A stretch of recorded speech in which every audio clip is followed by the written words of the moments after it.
अगला आपका organic chemistry का ये पहला चैप्टर है। ऑर्गेनिक केमिस्ट्री की बात किया जाए, ये आपका ऑर्गेनिक केमिस्ट्री का है। ऑर्गेनिक केमिस्ट्री, ऑर्गेनिक केमिस्ट्री का ये पहला चैप्टर है जिसे आप कहते हो haloalkane and haloalkane. अगर हाइलो एल्केन की बात किया जाए तो हाइलो एल्केन को आप ऐसे अलग कर सकते हो। अगर हाइलो एल्केन को इस तरह से अलग करोगे एल्केन, तब आप इसमें देख पा रहे होगे कि इसमें एक है हाइलो, दूसरा है एल्केन। अगर हाइलो की बात किया जाए तो इसे कहा जाता है हाइलोजन। इसे क्या कहा जाता है? हाइलोजन। यानी हाइलो का मतलब होता है हाइलोजन और एल्केन का मतलब होता है एल्केन। ठीक है। हाइलोजन की बात किया जाए तो हाइलोजन में आपका आ जाता है FCl, Br, I, यानी इसे कहा जाता है फ्लोरीन, क्लोरीन, ब्रोमीन और आयोडीन। ये हाइलोजन में आपका आता है। अगर जो एल्केन होता है ये होता है सैचुरेटेड हाइड्रोकार्बन। अगर सैचुरेटेड हाइड्रोकार्बन की बात किया जाए तो ये सैचुरेटेड आप अलग कर लीजिए, हाइड्रोकार्बन अलग कर लीजिए।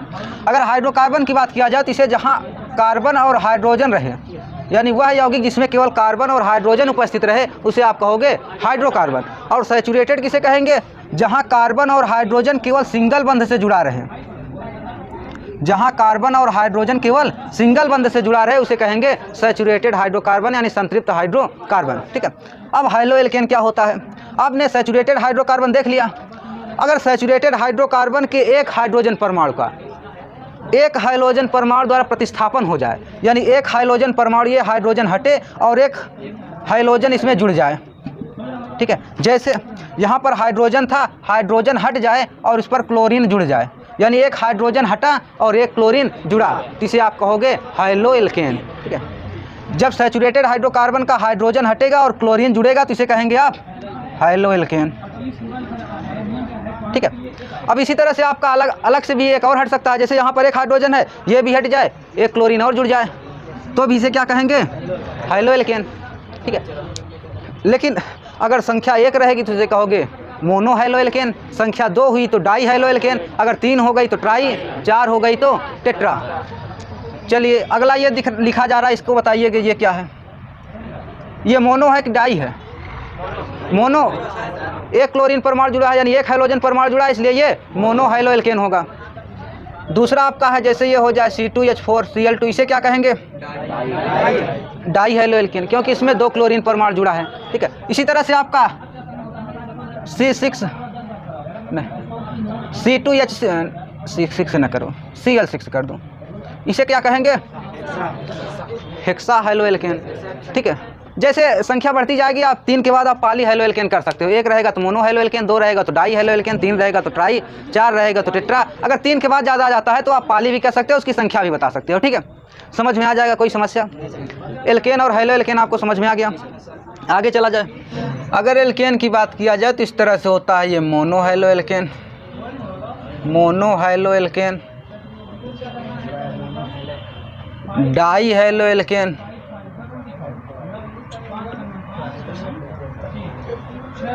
ट्राई हाइलो एल्केन,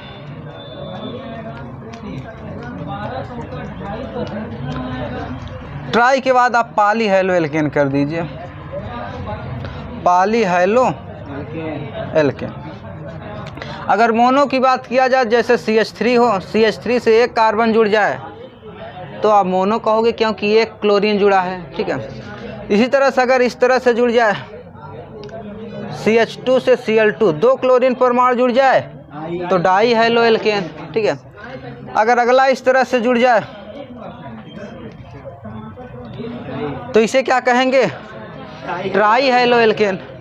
अगला इस तरह से जुड़ सकता है, C2H2 से 4 भी जुड़ सकता है, 5 भी जुड़ सकता है, यानी 3 से ज़्यादा हो जाए, 4 जुड़ जाए, 5 जुड़ जाए, 6 जुड़ जाए, 7, 8 जो भी जुड़ जाए। ठीक है। उसे कहेंगे आप पाली हाइलो एल्केन। यानी यहाँ तक समझ में आ गया। अब एक बात आती है एल्किल हैलाइड। अगर ये समाप्त हो जाए तो इसके बाद आता है एल्किल हैलाइड। अब एल्किल हैलाइड क्या होता है समझिएगा। जब एल्केन से आपका जुड़ता है क्लोरीन या कोई भी हाइड्रोजन, ये आपका एल्केन है, इससे कोई भी परमाणु जुड़ जाए हाइड्रोजन में तो उसे कहा जाता है एल्किल हैलाइड। अगर एल्किल हैलाइड की बात किया जाए तो इसमें क्लोरीन से जुड़े कार्बन परमाणु के आधार पर, क्लोरीन से जुड़े कार्बन परमाणु के आधार पर ये 3 प्रकार के होते हैं। पहला होता है आपका 1 degree alkyl halide, alkyl halide, 1 degree alkyl halide. दूसरा होता है आपका 2 डिग्री एल्किल हैलाइड।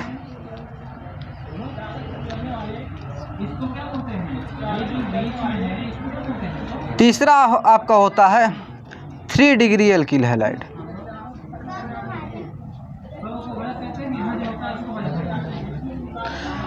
अब देखिए 1 डिग्री एल्किल हैलाइड होता क्या है। यदि एल्किल परमाणु का मतलब क्लोरीन, ब्रोमीन, आयोडीन यानी हाइलोजन परमाणु। हाइलोजन परमाणु अगर 1 डिग्री कार्बन से जुड़ा रहेगा तो 1 डिग्री एल्किल हैलाइड होगा। अब 1 डिग्री 2 डिग्री एल्किल हैलाइड कैसे होगा देखिएगा। 1 डिग्री कार्बन कैसे होगा, जैसे मान लीजिए एक कार्बन से जुड़ा है क्लोरीन, ठीक है, ये कार्बन से जुड़ा है क्लोरीन। अगर इस कार्बन से केवल एक कार्बन जुड़ा हो, इस कार्बन से केवल एक कार्बन जुड़ा हो तो इसे कहेंगे 1 डिग्री कार्बन, तब इसे कहेंगे 1 डिग्री कार्बन। समझ में आया?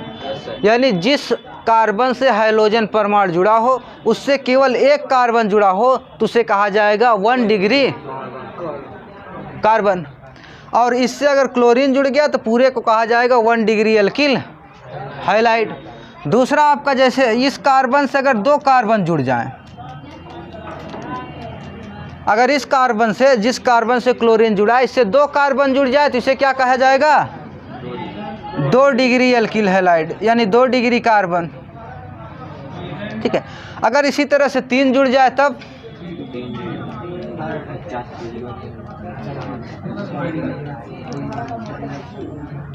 तो इसे क्या कहेंगे? 3 डिग्री कार्बन। अब समझ में आ गया डिग्री कैसे निकालोगे। यानी जिस कार्बन से क्लोरीन परमाणु जुड़ा है ये देखना है उस कार्बन से कितने और कार्बन जुड़े हैं। अगर एक कार्बन जुड़ा है तो 1 डिग्री कार्बन, 2 कार्बन जुड़ा है तो 2 डिग्री कार्बन, 3 कार्बन जुड़ा है तो 3 डिग्री कार्बन।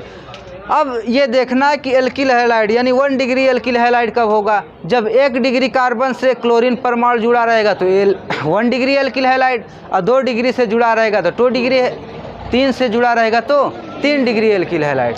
यानी अगर इसकी बात किया जाए तो ये आपका हो जाएगा 1 डिग्री एल्किल हैलाइड। इस तरह से इसको लिख सकते हो आप, CH3 CH2Cl लिख सकते हो इसको। इसे कहोगे 1 डिग्री एल्किल हैलाइड, ये लिखा है इस तरह, ठीक है, 1 डिग्री एल्किल हैलाइड। यानी इस वाले कार्बन से केवल एक कार्बन जुड़ा है इसलिए कहोगे इसे 1 डिग्री एल्किल हैलाइड। अगला आपका जैसे CH3 इससे जुड़ जाए इस तरह से CHCl, तब आप देखोगे इस वाले कार्बन से कितने कार्बन जुड़े हैं?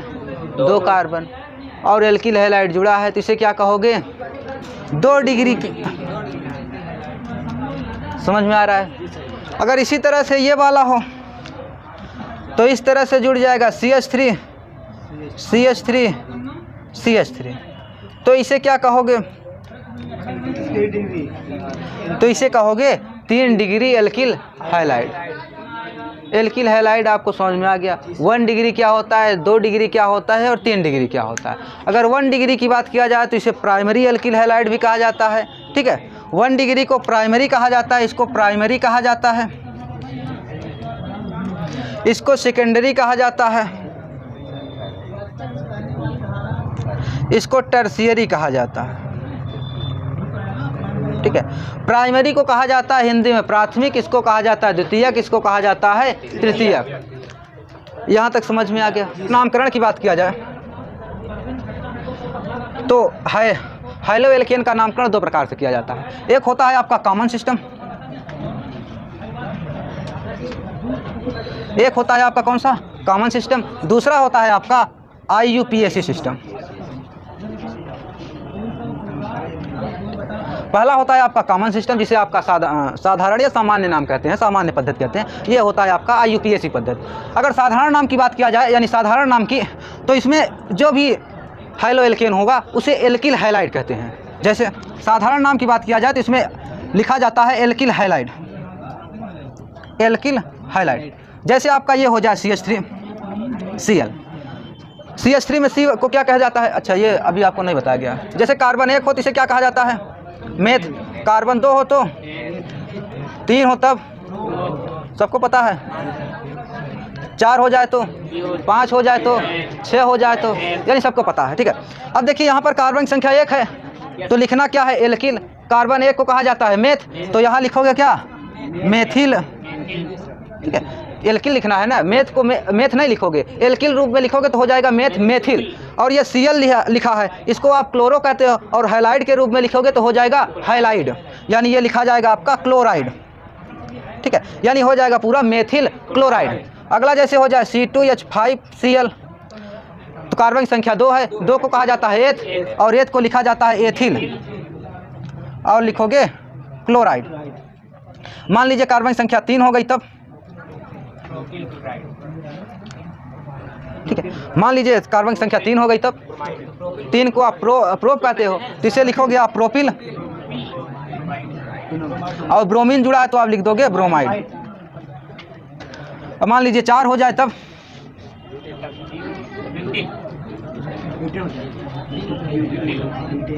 तब इसे क्या लिखोगे, ब्यूटिल,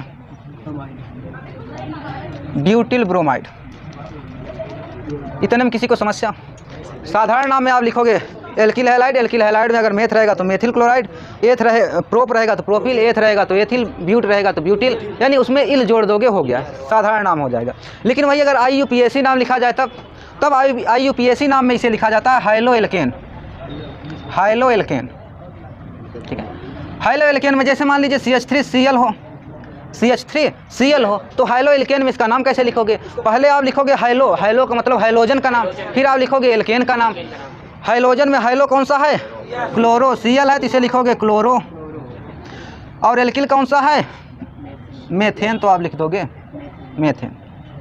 ठीक है, यानी हाइलो एल्केन लिखोगे तो ये हो जाएगा क्लोरो मेथेन। ठीक है, अगला जैसे हो जाए C2H5Br, तब इसको लिखोगे, पहले लिखोगे ब्रोमो,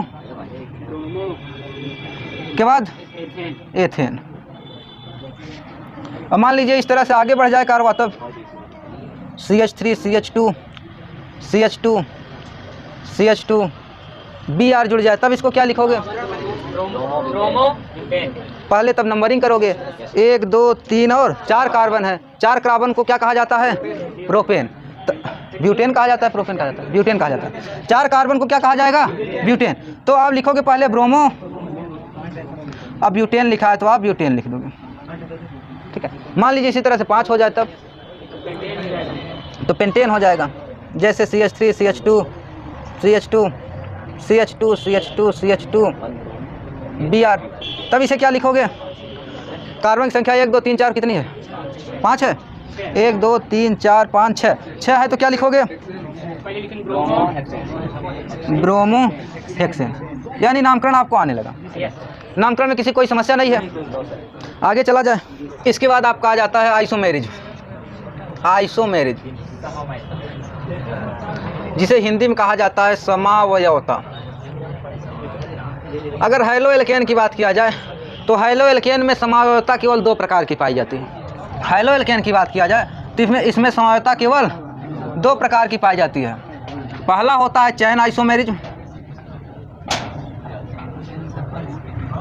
चैन आइसोमेरिज्म, दूसरा होता है आपका पोजीशन आइसोमेरिज्म,